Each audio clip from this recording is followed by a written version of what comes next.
La plus grande tristesse de Claire Chazal résidait dans un profond sentiment de solitude et l'absence d'un foyer familial stable, malgré sa célébrité et sa brillante carrière. Mère de François Chazal, Poivre d'Arvor, elle a dû gérer la pression d'être mère célibataire tout en menant une carrière exigeant une concentration intense. Sa relation avec Patrick Poivre d'Arvor, le père de François, bien que romantique, s'est terminée par un chagrin d'amour, la laissant avec un vide émotionnel. Elle a confié dans son autobiographie Puisque tout passe, 2018, qu'il y avait des nuits où elle était assise seule dans son appartement parisien, regardant des photos de François enfant et pleurant, se sentant coupable de ne pas pouvoir passer plus de temps avec son fils en raison de son emploi du temps chargé à TF1. Cette tristesse s'accentue lorsqu'elle pense aux étapes importantes de la vie de François, comme les remises de diplômes et les représentations scolaires qu'elle a manquées à cause du travail.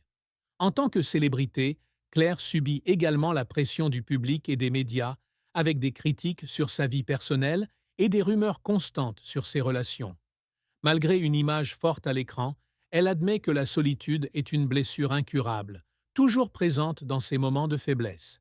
Cette tristesse vient non seulement de l'absence d'amour durable, mais aussi de la pression exercée pour maintenir une image publique parfaite, ce qui lui donne parfois l'impression de vivre une vie qui ne lui ressemble pas vraiment. La carrière de Claire Chazal est un long parcours, jalonné de grands succès, mais aussi d'échecs et de moments douloureux. À partir des années 1980, Claire débute sa carrière de journaliste comme reporter indépendante pour Europe, un et des magazines comme L'Expansion et l'Usine Nouvelle. En 1981, elle rejoint le Quotidien de Paris sous la direction de Philippe Tesson, qui lui enseigne les bases du journalisme. En 1985, elle dirige la rubrique économique des Échos, confirmant ainsi ses compétences en journalisme économique. En 1988, elle entre à la télévision comme correspondante économique à Antenne 2, aujourd'hui France 2, où elle couvre occasionnellement la bourse depuis le palais Brongniart et présente le journal du matin de Télématin. En 1990, elle prend la direction du journal du soir sur Antenne 2, une étape majeure dans sa carrière télévisuelle. Son véritable succès survient en 1991, lorsque Claire est recrutée par TF1 pour présenter les journaux télévisés du week-end de 13h et 20h, en remplacement de Ladislas de Hoyos.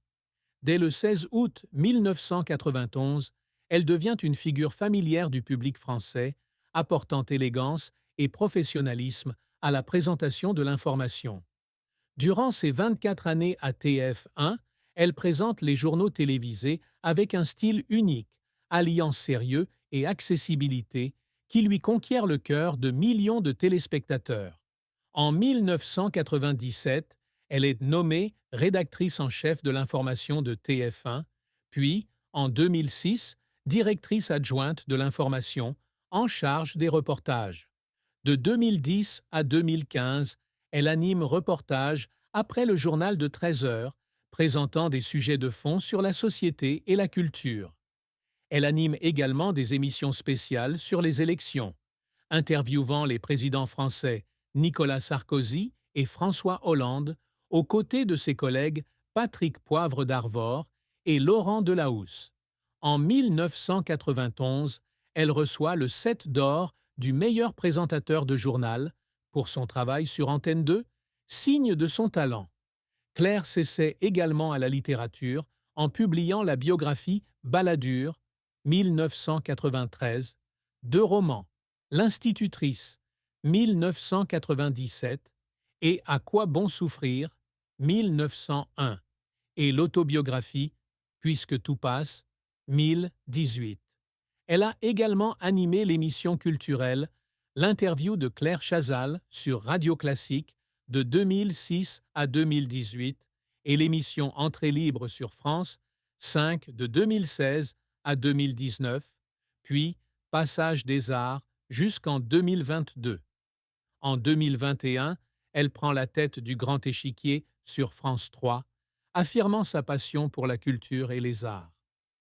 La carrière de Claire n'a cependant pas toujours été un long fleuve tranquille.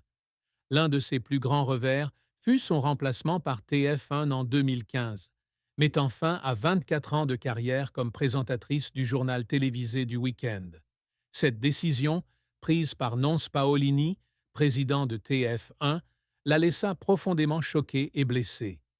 Lors de sa dernière émission, le 13 septembre 2015, elle fit ses adieux en larmes à ses plus de 10 millions de téléspectateurs.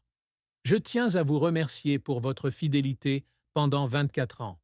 Je suis très heureuse et fière d'avoir présenté ces journaux télévisés. Ensemble, nous avons créé un lien très fort qui m'est très précieux. Elle avoue avoir ressenti une grande tristesse en quittant TF1 et avoir vécu des nuits où elle était assise seule dans son bureau, à regarder de vieux journaux télévisés en pleurant, avec l'impression qu'une partie de sa vie lui avait été arrachée. Autre revers. Ses deux échecs au concours d'entrée à l'École nationale d'administration, ENA, un rêve auquel elle avait tant rêvé, mais qu'elle n'avait pas pu réaliser. Bien que cet échec l'ait menée au journalisme, elle regrettait toujours de ne pas avoir pu suivre la voie que ses parents avaient imaginée. De plus, elle était critiquée pour de petites erreurs lors de ses émissions, comme des erreurs de lecture ou des fautes de prononciation, ce qui lui a valu la pression des médias et du public. Un jour, lors d'une émission en direct en 2014, elle a mal prononcé le nom d'un homme politique, ce qui lui a valu des moqueries sur les réseaux sociaux. Cet incident l'a fait pleurer après avoir quitté le studio, avec le sentiment d'avoir perdu la confiance du public. Pourtant, Claire a toujours persévéré, a continué à travailler avec dévouement et a prouvé qu'elle pouvait surmonter tous les obstacles pour maintenir sa place dans le monde du journalisme. La triste fin de la vie de Claire Chazal fut son départ de TF1 en 2015, marquant la fin de 24 ans au journal télévisé du week-end, un rôle qui avait façonné sa carrière et sa réputation. Cette décision fut non seulement un changement de carrière, mais aussi un choc émotionnel, la plongeant dans une légère dépression. Dans les semaines qui ont suivi son départ de TF1, Claire s'est sentie désorientée, comme si elle avait perdu une part de son identité. Elle confiait dans une interview à C à vous, en 2020, que quitter TF1 lui avait donné l'impression qu'un grand chapitre de ma vie se refermait. Il y avait des jours où, assise dans son appartement parisien, elle contemplait des souvenirs de TF1, comme son vieux micro ou des photos avec ses collègues, et pleurait, se demandant si elle avait encore une valeur dans le journalisme. Ce départ a été rendu encore plus douloureux par les commentaires négatifs de certains téléspectateurs qui la jugeaient trop vieille ou inadaptée à la télévision moderne. Bien qu'elle ait rapidement trouvé un nouveau foyer chez France 5 avec entrée libre, Claire n'a pas pu surmonter la douleur d'être remplacée par TF1. Cette triste fin a non seulement marqué une interruption de carrière, mais aussi une période de crise spirituelle où elle a dû faire face à de profondes questions sur le sens de la vie et ses propres valeurs après plus de 2 décennies au sommet. Les amours et les mariages de Claire Chazal ont été un chapitre chargé d'émotions de sa vie, jalonné de grandes joies et de nombreuses peines. Sa relation la plus marquante fut avec Patrick Poivre d'Arvor, PPDA, journaliste réputé et collègue de TF1. Leur relation a débuté au début des années 1990, alors qu'ils étaient tous deux des personnalités phares du journal télévisé de 20 heures. Bien que romantique, cette relation a suscité la controverse, car PPDA était encore marié à Véronique Courcou à l'époque. En 1995, Claire a donné naissance à leur fils François, mais PPDA n'a reconnu publiquement être le père de François qu'en 2005 dans son livre Confessions. Ce retard a valu à Claire les critiques du public et des médias, et elle a même pleuré en lisant des articles la qualifiant de troisième personne. Malgré la fin de sa relation avec PPDA, elle a maintenu une relation harmonieuse avec lui pour le bien de François. Elle a cependant confié que la rupture l'avait profondément attristée car elle espérait un avenir plus stable. En 2000, Claire épouse Xavier Couture, cadre chez TF1 puis Canal+. Leur mariage dure 3 ans et se terminent par un divorce en 2003. Claire confie que la pression de leurs deux métiers, combinée à leurs différences de mode de vie, les a séparés.